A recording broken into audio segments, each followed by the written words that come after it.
1.2 auditing of local bodies.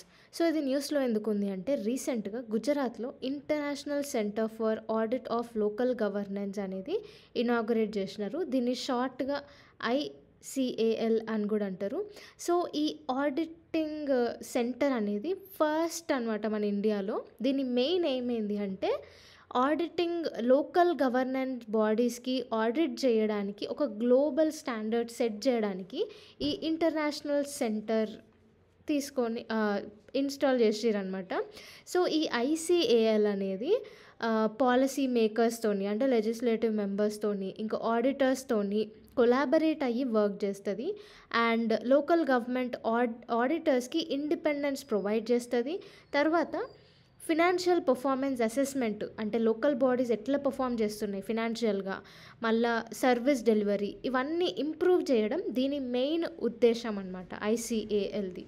Okay, so అసలు ఈ ICAL మనకి ఎందుకు అవసరం? ఫస్ట్ థింగ్ ఏంటి అంటే ఇది కొలాబరేషన్స్ అంటే లెజిస్లేటివ్ బాడీస్ని ఆడిటర్స్ని ఇద్దరిని కొలాబరేట్ అయ్యి వర్క్ చేసేటట్టు చేస్తుంది. సో ఇది ఇట్లా కొలాబరేట్ అయ్యి పనిచేయడం వల్ల ఏమవుతుంది అంటే బెస్ట్ ప్రాక్టీసెస్ మనం ఇంప్లిమెంట్ చేయొచ్చు. తర్వాత నెక్స్ట్ లోకల్ గవర్నమెంట్స్కి సస్టైనబుల్ డెవలప్మెంట్ గోల్స్ కింద వాటిపైన వర్క్ చేయడానికి అసిస్టెన్స్ అనేది ప్రొవైడ్ చేస్తుంది. సో హంగర్ రేట్ తక్కువ చేయడం, అందరికీ ఎడ్యుకేషన్ ప్రొవైడ్ చేయడం, ఎన్విరాన్మెంట్ని ప్రొటెక్ట్ చేయడం, వాటర్ పొల్యూషన్ని తక్కువ చేయడం, ఇవన్నీ సస్టైనబుల్ డెవలప్మెంట్ గోల్స్ కిందకే వస్తాయి. సో ఇట్లాంటివి అచీవ్ చేయడానికి ఇది హెల్ప్ చేస్తుంది. తర్వాత గ్లోబల్ ఇష్యూస్ ఏవైతే ఉంటాయో వాటిని అడ్రస్ చేయడానికి స్పెషల్గా ఈ క్లైమేట్ చేంజ్ కానీ ఇట్లాంటివి గ్రాస్ రూట్ లెవెల్ నుంచి అడ్రస్ చేయడానికి ఇది పాటుపడుతుంది. తర్వాత cash flow management. So auditing institution అంటేనే పైసలు ఎట్లా ఖర్చు అవుతున్నాయి అని తెలుసుకోవడం, ఆడిట్ చేయడం. సో ఈ క్యాష్ ఫ్లో మేనేజ్మెంట్ కూడా మంచిగా చూసుకోవచ్చు. సో బ్రిటిష్ రూల్ పీరియడ్లో మనకి లోకల్ ఆడిట్ డిపార్ట్మెంట్ అనేది 1880లోనే ఉండే అనమాట.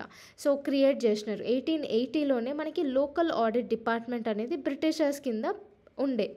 సో ఇదేం చేస్తుండే, లోకల్ అకౌంట్ ఆఫీసర్స్ ఉంటుండే. సో అది ఆ ఆఫీసర్ మొత్తం చూసుకుంటుండే అనమాట. మున్సిపాలిటీస్ ఇంకా అదర్ లోకల్ ఫండ్స్ అన్నిటినీ ఈ లోకల్ అకౌంట్స్ ఆఫీసర్ అనేటైనా ఎగ్జామిన్ చేస్తుండే. సో అట్లా మనకు అప్పుడే తీసుకొని వచ్చిర్రు. తర్వాత లోకల్ సెల్ఫ్ గవర్నెన్స్ ఇంకా దాని ఆడిటింగ్ గురించి కొంచెం డీటెయిల్గా నేర్చుకుందాం. So 73rd constitutional amendment act panchayats గురించి మాట్లాడుతుంది. సో ఈ పంచాయత్స్ అనేది పార్ట్ 9 కిందికి కూడా వస్తుంది, 11th షెడ్యూల్ కిందికి వస్తుంది. మళ్ళీ 74th కాన్స్టిట్యూషనల్ అమెండ్మెంట్ యాక్ట్ వచ్చేసి మున్సిపాలిటీస్ గురించి మాట్లాడుతుంది, పార్ట్ 9A 12th షెడ్యూల్ కిందికి వస్తుంది. ఓకే, సో మనకి ఇవి రెండు లోకల్ సెల్ఫ్ గవర్నెన్స్ సిస్టమ్స్ అనేవి ఉన్నాయి, మన కాన్స్టిట్యూషన్లో మెన్షన్ చేసి ఉన్నాయి. 2020లో మినిస్ట్రీ ఆఫ్ పంచాయత్ రాజ్ అనేది ఆడిట్ ఆన్లైన్ అప్లికేషన్ అనేది డెవలప్ చేసింది అనమాట. సో దీని కింద ఏం చేస్తుందంటే పంచాయత్స్ అకౌంటబిలిటీని ఎన్ష్యూర్ చేయడం కోసం ఇది యాప్ అనేది తీసుకొని వచ్చిర్రు. సో ఈ యాప్కి ఇంటర్నేషనల్ టెలికమ్యూనికేషన్ యూనియన్ ద్వారా ఆర్గనైజ్ చేసిన World Summit on Information Society prizes 2023లో దీనికి అవార్డు వచ్చిందనమాట. సో ఇది ఒక major achievement. So next constitutional provisions గురించి నేర్చుకుంటే మనకి ఆర్టికల్ 243G ఉంది. సో ఇదేంటి అంటే ఇదేం చెప్తుంది, decentralisation of power to local bodies అనమాట ఇది. సో లోకల్ బాడీస్కి పవర్ అనేది ఆర్టికల్ 243G ఇస్తుంది. నెక్స్ట్ 243J ఏం చెప్తుంది అంటే పంచాయత్ అకౌంట్స్ అన్నీ మెయింటైనింగ్, ఆడిటింగ్ గురించి స్టేట్ లెజిస్లేచర్లో లాస్ తీసుకురావచ్చు అనేసి ఆర్టికల్ 243J చెప్తుంది. తర్వాత 243Z ఏంది అంటే మున్సిపాలిటీస్ అకౌంట్స్ మెయింటెనెన్స్, వాటి ఆడిటింగ్, ఇవన్నీ స్టేట్ లెజిస్లేటివ్ అసెంబ్లీస్లో లాస్ తీసుకొని రావచ్చు అనేసి 243Z చెప్తుంది. సో కరెంట్ ఆడిటింగ్ మెకానిజమ్స్ ఏమేమి ఉన్నాయంటే ఫస్ట్ థింగ్ మనకి క్యాగ్ ఉన్నాడు. సో ఈ క్యాగ్ ఏంది, క్యాగ్ కింద duties, powers and conditions of service act 1971 కింద క్యాగ్ ఆడిట్ చేస్తాడనమాట. సో స్టేట్ లెవెల్లో క్యాగ్ ఆడిటింగ్ చేస్తాడు, ఎగ్జామిన్ చేస్తాడు, లోకల్ ఫండ్ అకౌంట్స్ ఇవన్నీ స్టేట్ లెవెల్లో క్యాగ్ చూసుకుంటాడు అనమాట. మళ్ళా మనకి సెంట్రల్ లెవెల్లో క్యాగ్ చూసుకుంటే అంటే అన్ని స్టేట్స్ని ఆడిటింగ్ చేస్తుంది క్యాగ్. స్టేట్ లెవెల్లో మాత్రం మనకి లోకల్ ఫండ్ అకౌంట్స్ లేదా director of local fund accounts అనేటైనా లోకల్ బాడీస్ని స్టేట్ లెవెల్లో ఆడిటింగ్ చేస్తారనమాట. సో అట్లా మనకి ELFA, so examiner of local fund accounts లేదా డైరెక్టర్ ఆఫ్ లోకల్ ఫండ్ అకౌంట్స్ అయినా స్టేట్ లెవెల్లో ఆడిటింగ్ చేస్తాడు, సెంట్రల్ లెవెల్లో క్యాగ్ ఆడిట్ చేస్తాడు. ఓకే, సో ఇంపార్టెన్స్ ఏంది ఆడిటింగ్ వల్ల అంటే ఫస్ట్ థింగ్ ఫైనాన్షియల్ అకౌంటబిలిటీ అనేది పెరుగుతుంది. సో పబ్లిక్ ఫండ్స్ని ప్రొటెక్ట్ చేసినట్టు ఉంటుంది, కరప్షన్ని ఫ్రాడ్ని తగ్గించవచ్చు. సో దీనివల్ల ఏమవుతుంది, ఫైనాన్షియల్ రెగ్యులేషన్ చేస్తున్నట్టు ఉంటుంది, పర్ఫార్మెన్స్ ఎవాల్యుయేషన్ చేయొచ్చు. సో ఎస్పెషల్గా లోకల్ బాడీస్కి. తర్వాత పబ్లిక్ సర్వీస్ డెలివరీ అనేది కరెక్ట్గా అవుతుందా లేదా, లోకల్ బాడీస్ని స్ట్రెంగ్తెన్ చేయొచ్చు, గ్రాస్ రూట్ లెవెల్లో డెమోక్రసీని తీసుకురావచ్చు, మళ్ళా సిటిజన్ పార్టిసిపేషన్ అనేది స్ట్రెంగ్తెన్ అవుతుంది. So social auditing, mid day మీల్స్ని సోషల్ ఆడిటింగ్ కూడా చేసినారు. సో అందరు సిటిజన్స్ మిడ్ డే మీల్స్ కరెక్ట్గా వస్తున్నాయా లేదా అనేసి చూసుకుంటారు. సో అట్లేంది సిటిజన్స్ కూడా పార్టిసిపేషన్ అనేది పెరుగుతుంది. తర్వాత అకౌంటబిలిటీ, ఇంటిగ్రిటీ ఇవన్నీ ఇంక్రీజ్ అవుతాయి.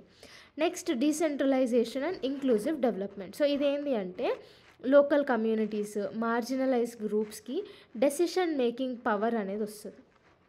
ఓకే, సో ఎందుకు అంటే మనకి బ్యాక్ టు విలేజ్ ప్రోగ్రామ్ అనేది జమ్మూ అండ్ కాశ్మీర్లో తీసుకొని వచ్చారు. సో దీనికి ఏంటి అంటే పంచాయత్స్ కమ్యూనిటీ పార్టిసిపేషన్ అంటే అందరు ఊర్లో ఉన్న ప్రజలందరినీ ఇన్వాల్వ్ చేసి ఎట్లాంటి డెవలప్మెంట్ యాక్టివిటీస్ స్టార్ట్ చేస్తే మంచిది అని డిస్కస్ చేసి అట్లా ప్రోగ్రామ్ అనేది తీసుకొని వచ్చారు. సో అట్లేంది డీసెంట్రలైజేషన్, పార్టిసిపేషన్ అనేది ఇంక్రీజ్ అవుతుంది.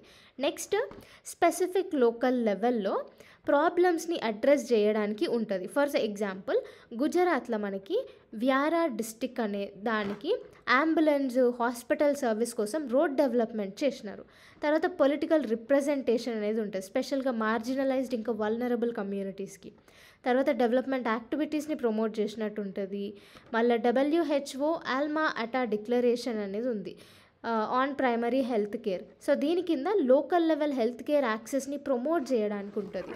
సో ఇట్లా మనకి చాలా మంచి కార్యక్రమాలు అనేవి తీసుకొని వచ్చారు అనమాట. సో ఇవన్నీ డీసెంట్రలైజేషన్ ద్వారా, ఇంక్లూజివ్ డెవలప్మెంట్ ద్వారా అవుతాయి. సో ఇవన్నీ ఎప్పుడైతాయి, అకౌంటబిలిటీ అనేది మెయింటైన్ చేస్తే, ఆడిటింగ్ అనేది సరిగ్గా చేస్తే ఇట్లాంటివన్నీ ఆటోమేటిక్గా పెరిగిపోతాయి.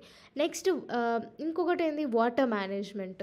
సో అటల్ భూజల్ యోజన అనేది తీసుకొని వచ్చారు. So sustainable ground water management చేయడానికి అటల్ భూజల్ యోజన అనేది తీసుకొని వచ్చారు. కానీ కొన్ని ఇష్యూస్ ఉన్నాయి ఆడిటింగ్లో.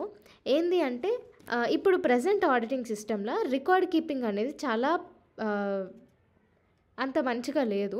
సో దానివల్ల ఏమవుతుంది, ఆడిటింగ్ స్టాండర్డ్స్ అనేవి కరెక్ట్గా లేవు.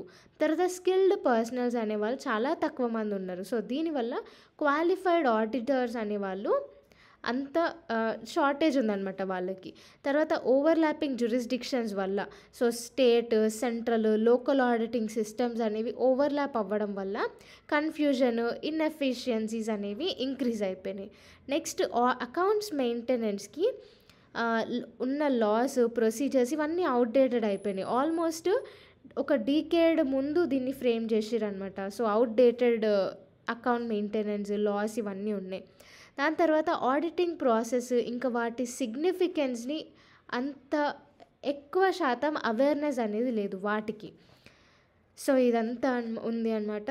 నెక్స్ట్ వే ఫార్వర్డ్కి చూసుకుంటే మనకి ఆడిటింగ్ ఇంకా అకౌంటింగ్స్లో స్టాండర్డ్స్, ప్రొసీజర్స్ ఇవన్నీ చాలా సింపుల్గా ఉండేటట్టు చూసుకోవాలి.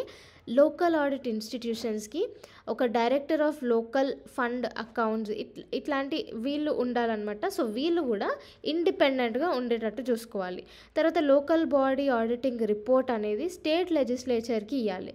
సో దీని గురించి సపరేట్ కమిటీ పెట్టి ఎఫిషియన్సీ పాలసీస్, కరెక్ట్ పాలసీస్ అనేవి ఫ్రేమ్ చేసేటట్టు ఉండాలి స్టేట్ లెజిస్లేచర్ కూడా. సో బోత్ సెంటర్ ఇంకా స్టేట్ లెజిస్లేచర్ ఈ లోకల్ ఆడిటింగ్ ఫ్రేమ్వర్క్ పైన ఎక్కువ ఫోకస్ చేయాలి. వాటి మీద లాస్ ఇంకా వాటి రిపోర్ట్స్ అనేవి చెక్ చేస్తూ ఉండాలి. సో దానివల్ల ఎఫెక్టివ్గా లోకల్ ఆడిటింగ్ అనేది ఇంప్లిమెంట్ చేయొచ్చు.